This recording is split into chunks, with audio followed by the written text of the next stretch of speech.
Hello, good morning, and this is number 15 of 16 in our series of Your Breakthrough to Brilliance. Can't believe it's gone that quickly. Anyway, good morning, hello. If we don't know each other, my name is Liz and I'm from the Guru Co. Um, and today we are still on that pathway to unlocking, reprogramming our mindset to really unleash that unshakable inner confidence that so many of us just desire. Let's put it there. Let's go desire. And on Wednesday we talked about and agreed, hopefully, yes, that an unshakable confidence or a feeling of confidence was an emotional experience, so that we actually it was tangible but only internally. It was visual to the outside, but actually on the whole, but actually inside it was that emotional experience. So if you think about those times when you have been at that heightened point of confidence, okay, and you've all had it. I don't care if you've been locked in a cave and that's your comfort zone, that will be your heightened level of confidence.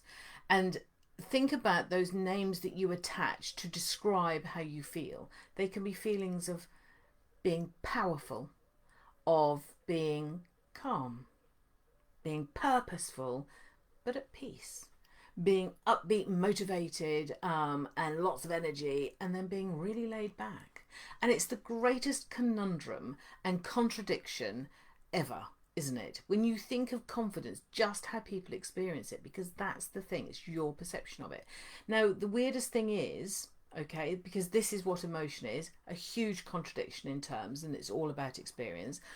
But actually, on the flip side, if you were in the most non-confident state, I think we would all pick up on the anxiety, the fear, the all of those sorts of things. But we don't want to go there. So just wipe your brain, go back, reattach yourself to that higher state of confidence, of feeling powerful or calm, peaceful and purposeful, whatever it was.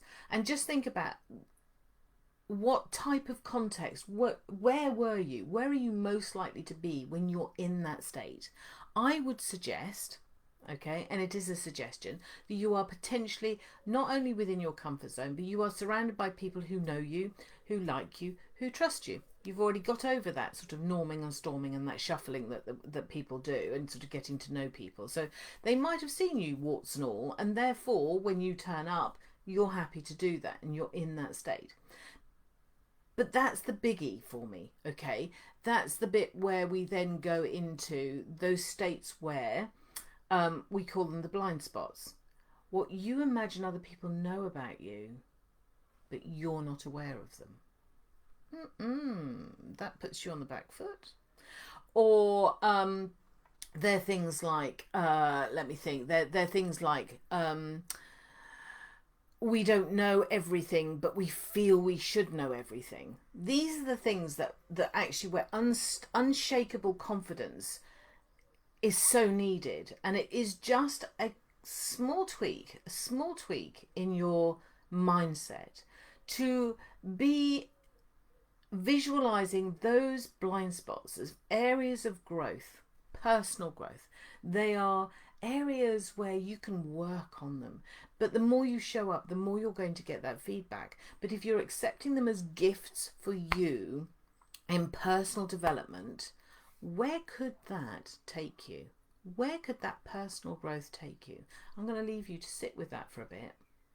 So rewatch, but that's what I want you just to think about, okay? And then moving on, it's the other bit that I want to say is, those bits where we are frightened in case we're asked a question that we don't know the answer to. We don't know what we don't know. Okay, that's it, full stop.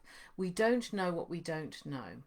So many leaders, in my experience of who I've either been in trainings with, trained, my own early days of in leadership and developing, none of this has ever really been picked up in a leadership training course that I've ever been on. That need to know everything and being given permission to say that actually no, you don't need to know everything. The more relaxed you become when you're given permission not to know.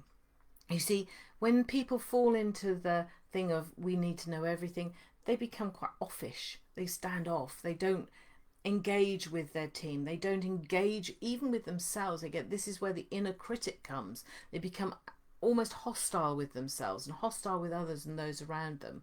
They become inaccessible to people. So by accepting the thinking of there will be people out there that think they know something about you that you're not aware of. Now, they'll have made that decision based on only what they see on the external. They won't know what's inside because guess what? You haven't been open. Okay, so they'll be making presumptions that are based on not enough. So if you're going to look at that, so accept that thinking. Okay, the more you're out there, the more you can grow, the more the feedback comes in. And then accept that you don't have to know all the answers. Because what happens when we do that is we get this, what we talk about in trainings is that wanton curiosity. Now, that wanton curiosity is how I see true thought leadership. That's how I see real true personal leadership. The wanton curiosity to improve, to grow. Okay, it makes warm leadership.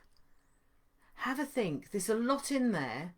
Have a think. Go back, re-watch, share with others, because this is so crucial to a breakthrough. Anyway, I'll be back next week for our final one. I'll see you then. Have a great weekend. Bye bye.